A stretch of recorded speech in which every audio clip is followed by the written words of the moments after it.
Hello students, हमारे YouTube channel डिजी park infotech में आप सभी को वेलकम है। मेरा नाम सुबोध वर्मा हुआ और आज हम लोग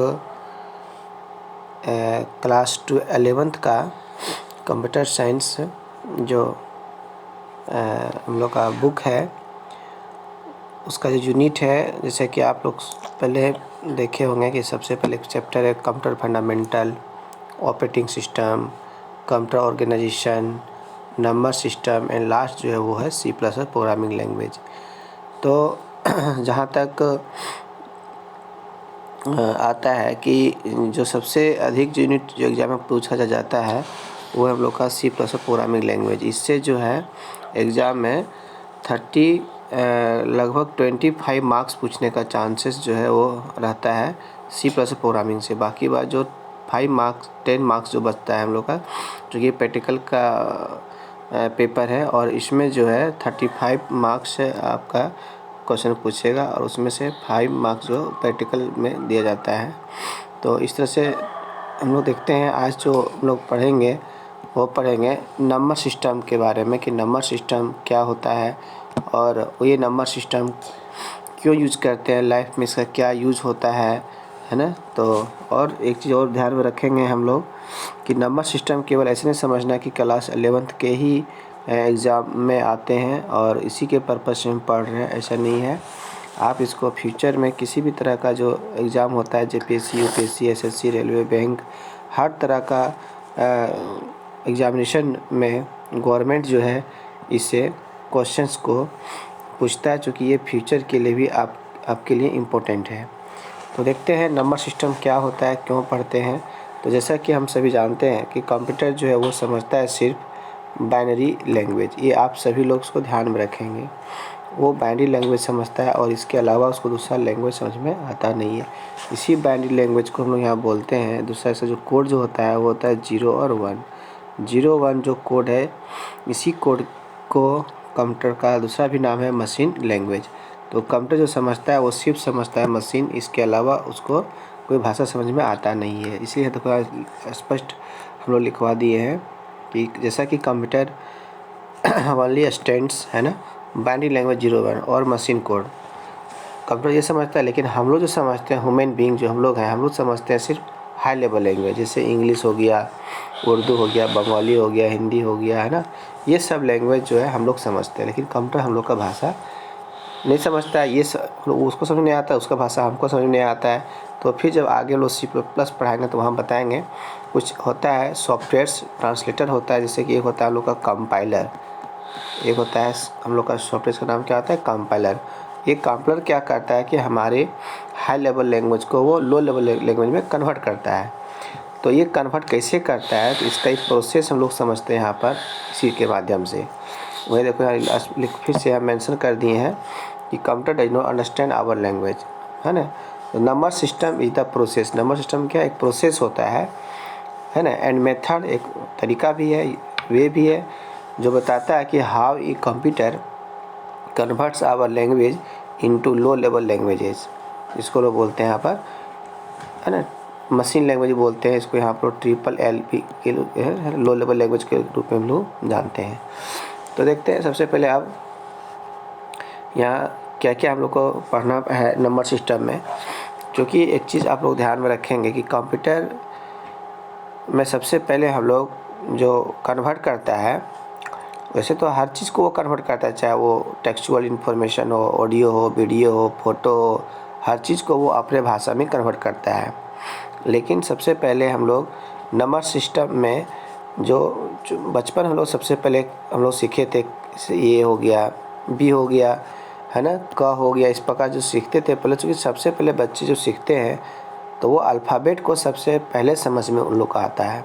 इसीलिए हम लोगों सबको यहाँ पर सबसे पहले सीखना पड़ेगा कि किस प्रकार से नंबर सिस्टम में नंबर को हम लोग चेंज करते हैं। जैसे सपोज़ कि हम जब सिस्टम में प्रेस करते हैं, यहाँ पर जब सिस्टम में हम लोग यहाँ पर लिखेंगे 30 लिखे या 5 लिखे या कैपिटल ए लिखे, कैपिटल बी लिखे या स्मॉल ए लिखे, तो ये सब को कंप्यूटर अपने भाषा में कैसे कन्वर्ट करता है। जब भी कुछ एक कोई भी हम चीज़ को टाइप करते हैं, सपोज़ कि यहाँ पर लिखते हैं हेलो वर्ल्ड, तो सिस्टम क्या करता है कि प्रत्येक एक लेटर एच को भी वो 0 1 में कन्वर्ट करता है, ई को भी, ट्रिपल एल को भी, ओ को भी, सबको वो 0 1 है ना 1 0 के रूप में वो हमेशा कन्वर्ट करता है। तो ये देखना है कि how computer converts our high level language into machine language, है ना। तो इसीलिए सबसे पहले यहाँ पर हम दिए हैं नंबर सिस्टम में। देखो सबसे पहले यहाँ पर दिया हुआ हम लोग का कि ये बाइनरी है। बाइनरी जो नंबर सिस्टम उसका बेस कितना होता है 2, उसका रेंज होता है 0 और 1। दूसरा है ऑक्टल नंबर। ऑक्टल जो नंबर होता है यहाँ पर वो होता है 8, 0 से लेकर के 7 तक। याद रखेंगे कि ऑक्टल का जो रेंज होता है वो 0 से 7 तक होता है। डेसिमल जो नंबर सिस्टम है उसका रेंज होता है 0 से लेकर के 9 तक, यह मेंशन कर दिए हैं। और एक लास्ट हम लोग का जो हेक्साडेसिमल है, हेक्सा का जो रेंज होता है वो होता है 0 से स्टार्ट होता है और जाता है कहाँ तक, वो 15 तक। तो 0 से 50 अगर काउंट करेंगे तो 16 लेटर हम लोग का होगा। तो इस प्रकार से 0 से 15 तक के हर एक संख्या को। अब यह बात आता है कि क्यों हम लोग पढ़ते हैं ऑक्टल, क्यों पढ़ते हैं हेक्साडेसिमल। तो ठीक है, बात तुमको समझ में आ गया कि कंप्यूटर समझता है बाइनरी लैंग्वेज, कंप्यूटर तो नहीं समझता, ऑक्टल नहीं समझता है, हेक्साडेसिमल नहीं समझता है, तो फिर इसको हम लोग पढ़ क्यों रहे हैं। तो इसलिए इसको पढ़ रहे हैं क्योंकि एक्चुअली में डेसिमल नंबर जो होता है, जो हम लोग बचपन से पढ़ते आ रहे हैं, डेसिमल को पहचानना जानना हम लोग के लिए बहुत ही ईजी होता है ना। जैसे 0 से लेकर के 9 तक के संख्या को हम लोग क्या बोलते हैं, डेसिमल नंबर। तो कंप्यूटर क्या करता है, सबसे पहले किसी भी एक डेसिमल नंबर को, चूँकि हम लोग पहचानने के मकसद से, ये डेसिमल नंबर होता है 0 से 9, तो इसको हम लोग आइडेंटिफाई कर पा रहे हैं। तो जैसे हम यहाँ 5 लिखेंगे, 7 लिखेंगे, 8 लिखेंगे, तो हम लोग इसको पहचान रहे हैं कि 8 क्या है, 7 क्या है, 5 क्या है। तो बस इसी को पहले क्या करें, हम लोग कन्वर्ट करना सीखेंगे बाइनरी में, कि आखिर किसी भी डेसिमल नंबर को हम लोग बाइनरी नंबर में कैसे कन्वर्ट करते हैं। ठीक है, तो डेसिमल से बाइनरी लाने का क्या तरीका है वो अभी आगे हम इसको डिस्कस करेंगे। लेकिन उसके पहले भी समझ लें ये ऑक्टल नंबर क्या होता है। तो ऑक्टल क्या होता है, जब कोई संख्या बाइनरी नंबर में बहुत बड़ा सब संख्या हो जाता है, 0 1 1 0 0 1 1 0, जब संख्या थोड़ा लंबा जब हो जाता है तो फिर क्या नंबर कंप्यूटर क्या करता है कि उसको ऑक्टल के रूप में रिप्रेजेंट करते हैं हम लोग। जब ऑक्टल के रूप में रिप्रेजेंट करते हैं तो क्या होता है कि यही संख्या कुछ छोटा हो जाता है। फिर जब तो बस ऑक्टल और हेक्साडेसिमल, सबसे अगर संख्या बहुत बड़ा हो उसको छोटा में शॉर्ट में अगर रिप्रेजेंट करना हो तो हेक्सा में रिप्रेजेंट करेंगे, उससे थोड़ा सा ज़्यादा बड़ा में रिप्रेजेंट करना हो तो ऑक्टल में रिप्रेजेंट करेंगे। इस प्रकार से हेक्सा ऑक्टल में हम लोग कन्वर्ट करते हैं। तो लेकिन फिर ऑक्टल से फिर लोग लाएंगे किस में, बाइनरी में। हेक्सा से फिर किस में लाएंगे, बाइनरी में। कंप्यूटर इस लोग का भाषा को समझता नहीं है। ठीक है, तो आज हम लोग डिस्कस करते हैं कि किस प्रकार से लोग किसी डेसिमल नंबर से ऑक्टल नंबर में लाएंगे। सो ठीक है, तो एक दो क्वेश्चन देखो यहाँ पर लोग सॉल्व करवाए थे। इस तरह का क्वेश्चन आप लोग का एग्ज़ाम में आने का चांसेस बनता है। जैसे क्वेश्चन यहाँ पर दिया है कि सबसे पहले which is not a binary number, कौन बाइनरी नंबर नहीं है। तो जैसे यहाँ पर दिए हुए 109, 101, 100, 1000।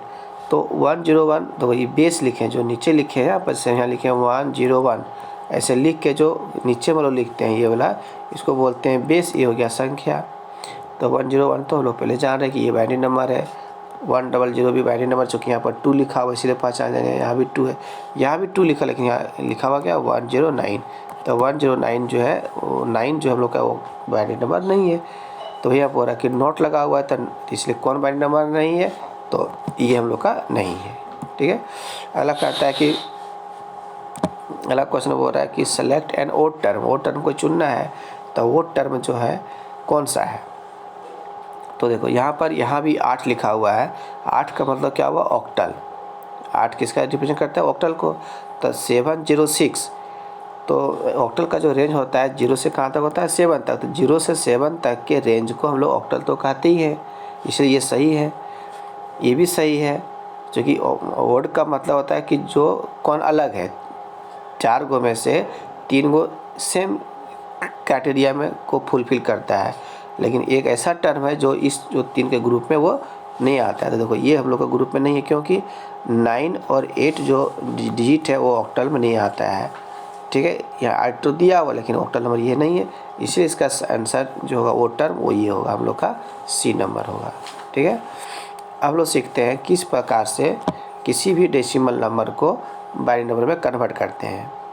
ठीक है, तो जैसा कि एग्जांपल यहाँ दिए हुए हैं, हम इसी को फिर से एक बार हम समझाते हैं कि एक चीज़ हम लोग याद रखेंगे, एक चीज़ फ्यूचर के लिए बहुत ही इजी होगा हम लोग को समझने में, कि जब कभी भी किसी भी डेसिमल नंबर को बाइनरी में या ऑक्टल में या किसी चीज़ में अगर कन्वर्ट करेंगे तो एक चीज़ हम लोग याद रखेंगे कि जब भी किसी संख्या को डेसिमल से जब भी किसी संख्या को डेसिमल से किसी और में अगर लाना अगर चाहते हैं तो एक फार्मूला है, उसको आप याद रखेंगे कि डेसिमल से किसी भी अगर में लाना चाहते हो, जैसे कि अगर हम लाना चाहते हैं बाइनरी में, ठीक है, अगर डेसिमल से लाना चाहते हैं ऑक्टल में या डेसिमल से लाना चाहते हैं हेक्सा में अगर लाना चाहते हैं, तो जब भी डेसिमल से किसी संख्या हम लोग जाएंगे, चाहे बाइनरी में, ऑक्टल में या हेक्सा में, तो हम लोग डिवाइड का काम करेंगे। क्या काम करेंगे? डिवाइड का। ये एक ट्रिक है, वो हम आप लोग बता रहे हैं, इसको ध्यान में रखेंगे तो कभी भी एग्जाम में जब इस तरह का जब कन्वर्जन अगर आ जाए तो उसको बहुत ही ईजिली और फास्टली हम लोग इसको एक्सचेंज कर सकते हैं। तो नेक्स्ट, अगर decimal to binary, octal, hexa लाना रहे तब ये काम करेंगे, लेकिन अगर यदि बाइनरी उल्टा, अगर यदि हम लोगों को फिर से अगर बाइनरी से लाना हो डेसिमल या ऑक्टल से लाना हो डेसिमल या हेक्सा से लाना हो डेसिमल, तो उस समय हम लोग मल्टीप्लाई का काम करेंगे। याद रखेंगे, ये प्रोसेस जो हम यहाँ दे रहे हैं ये मल्टीप्लाई काम करेंगे। इसी रूल को हम आगे फॉलो करके आगे बढ़ेंगे। किसी भी बाइनरी से डेसिमल, ऑक्टल से डेसिमल, हेक्सा से डेसिमल किसी में लाएंगे तो मल्टीप्लाई काम करेंगे। ठीक है, अब यहाँ आता है कि किस प्रकार से हम कन्वर्ट करेंगे। जैसे यहाँ पे एक संख्या यहाँ पर दिए हुए हैं हम 39, ठीक है, तो जैसे सपोज के लिए 39 जो यहाँ पर हम दिए हैं, इसको क्या करेंगे हम लोग, 39 से हमको ये 39 यहाँ बेस दिए 10, मतलब डेसिमल में है और लाना हमको किस में है, बाइनरी में। अगर 2 लिखा हुआ रहेगा इसका मतलब हमको लाना किस में है, बाइनरी में। ठीक है, तो जैसा कि हम लोग यहाँ पर देख रहे हैं कि कोई संख्या लिए हुए हैं हम यहाँ पर 39। इस 39 को क्या करेंगे, हमको लाना है किस में है, 2 यहाँ लिखा हुआ है मतलब बाइनरी में। तो सबसे पहले इस संख्या को 2 से डिवाइड करेंगे, तब तक डिवाइड करते रहेंगे जब तक कि वो संख्या कम ना हो जाए। ठीक है, तो सबसे पहले यहाँ हम लोग डिवाइड किए उन 2 से, तो 19 2 जा कितना था 38। तो रिमाइंडर जो बचेगा उसको बगल में लिखते जाएंगे। यहाँ देखो हम लोग 1 लिख दिए, 1 हम लोग का बच गया रिमाइंडर।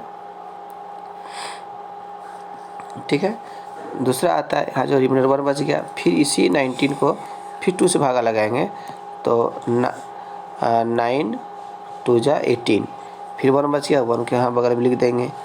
फिर कितना है हम लोग का, इस प्रकार से बार बार, फिर 4 को 4 2 जा 8 हो गया, तो कितना बच गया 1, तो फिर यहाँ 1 लिख दिए। इस प्रकार से फिर 2 2 जा 4, अब यहाँ कितना बच गया 0, तो 0 यहाँ लिख दिए।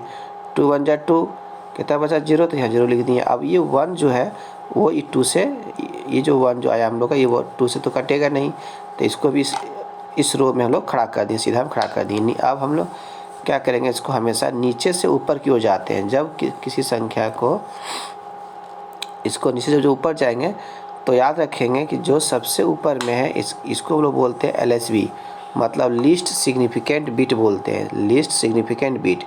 और जो नीचे होता है उसको बोलते हैं MSB। कैसे बोलते हैं लोग, MSB मतलब मोस्ट सिग्निफिकेंट बिट। यहाँ जो संख्या लिखा हुआ है मोस्ट सिग्निफिकेंट बिट इसको बोलते हैं। ठीक है, तो जब नीचे से हम लोग ऊपर की ओर जब जाएंगे तो इसका आंसर हम लोग लिखेंगे यहाँ पर कि देखो यहाँ लिख दिए हैं 1 0 0 1 0 0 1 1 1। जब नीचे से ऊपर जाएंगे तो क्या होगा हम लोग का 1 0 0, ठीक है, 1 तो ये हो गया हम लोग का, ये जितना भी संख्या सब क्या हो गया बाइनरी। वैसे भी एक और भी लॉजिक है कि लोग मैथ में पढ़े हुए हैं कि किसी भी संख्या को 2 से अगर डिवाइड करते हैं तो शेषफल that means reminder is always remains either 0 और 1, है ना। जब भी आता है कोई रिमाइंडर तो 0 आता है तो 1 आता है, इसके अलावा कुछ तो आता नहीं है। इसलिए इसको बार बार क्या किया, 2 से लोग डिवाइड करते चले गए, जो आया उसको लिख दिए। तो अब जो है जो न्यू जो हम लोग का संख्या मिला वो आया 10011, ठीक है, इसको याद रखेंगे। अब आता है दूसरा संख्या हम यहाँ दिए थे वो बनाने के लिए कि 57 है, तो 57 को भी हमको कन्वर्ट करना किसमें, बाइनरी में। तो फिर देखो यहाँ भागा लगा है, 28 दूनी 56, तो जो आया रिमाइंडर उसको यहाँ लिख दिए हम लोग। 14 2 जा 28, यहाँ कुछ नहीं बचा तो 0, 7 2 जा 14, कुछ नहीं बचा तो 0, 3 2 जा 6, 1 बचा तो लिख दिए, 2 1 जा 2 1, ये नहीं कटा तो यहाँ लिख दिए। और ऊपर में जो होता है इसको क्या बोलते हैं, LSB, ये चला MSB। हम लोग नीचे से ऊपर जाएंगे तो इसका आंसर जो होगा हम लोग का होगा वो 111 00 और 1, ये हो गया हम लोग का बाइनरी। तो इस तरह से हम लोग किसी भी डेसिमल नंबर को हम लोग किसी भी डेसिमल से ऑक्टल में लोग कन्वर्ट कर सकते हैं। इसीलिए हम जब कंप्यूटर में अगर टाइप, सपोज के लिए दूसरा हम यहाँ दिए क्वेश्चन कि अगर हम इसको देते हैं कोई भी क्वेश्चन अगर हम यहाँ सपोज के लिए देंगे, अगर यदि सपोज के लिए हम यहाँ दिए सबकी को 15 है, तो जो यहाँ पर 15 जो हम लोग यहाँ पर लिखे हैं, ये 15 का हमको क्या चाहिए, बाइनरी चाहिए।